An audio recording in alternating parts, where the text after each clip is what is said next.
find yourself with a list of things you have to do, and you have the time. Or maybe you have a day off and there's things you'd like to do for your own benefit. But still, something holds you back. Inexplicably, despite having things to do, your day was ruled by boredom and procrastination. Even with all the strategies like list making or goal setting to keep your day productive, there's still always that nagging feeling to do nothing. If what I said hit a nerve, you've probably also asked the same question as I have. Why? Why? Why? Why is it that I can't shake this feeling? And why do I have it in the first place? Allow me to break it down. The answer, as you'll see, lies within a fundamental process of change that happens to all populations. The answer lies in evolution. See, evolution is the change of a population fueled by natural selection. And natural selection, simply put, is a law that says favorable traits are likely to be passed on and that unfavorable traits are likely not to be passed on. So where's the issue here?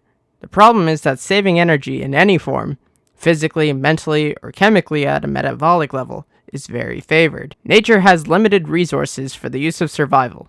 So of course, anything that can get by using the minimum number of resources is going to be likely to survive. It's like having to go a set distance in a Honda Civic or a tank. Sure, you could use the tank, but it uses buttloads of fuel to go the same distance as the Civic, and you're paying for this gas, so why would anyone drive the tank? Well, they don't. Hence all the Civics we see on the roads in the normal public. Back to procrastination and the do-nothing trap, though. Thinking and doing both take energy, and our brains, being so great, subconsciously realizing that saving energy is good, rewards us when we do it. This is why procrastination feels so dang good. However, in today's society, putting off what needs to be done is not always the best thing for us. Falling behind in studies or work or chores, physical fitness, you name it, means larger problems in the future like financial issues, home issues, or health issues. Let's go back to our analogy of the car versus the tank. You still have to go a set distance, but this time let's say that distance is in the middle of a war zone, landmines everywhere. Now all of a sudden, that Honda Civic looks like a rinky-dink thing compared to the tank.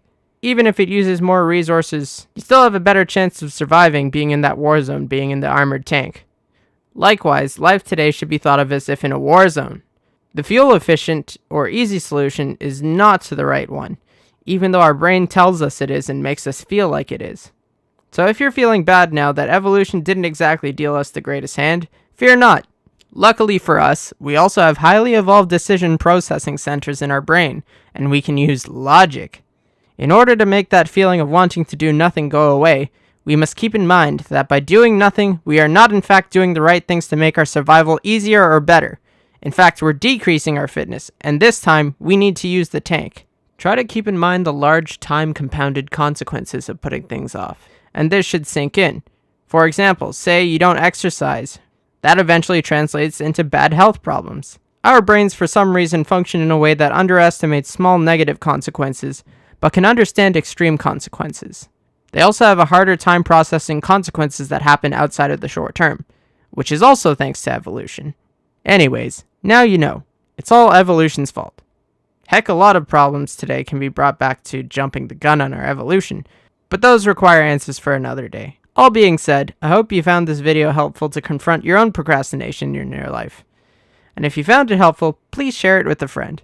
Thanks for listening.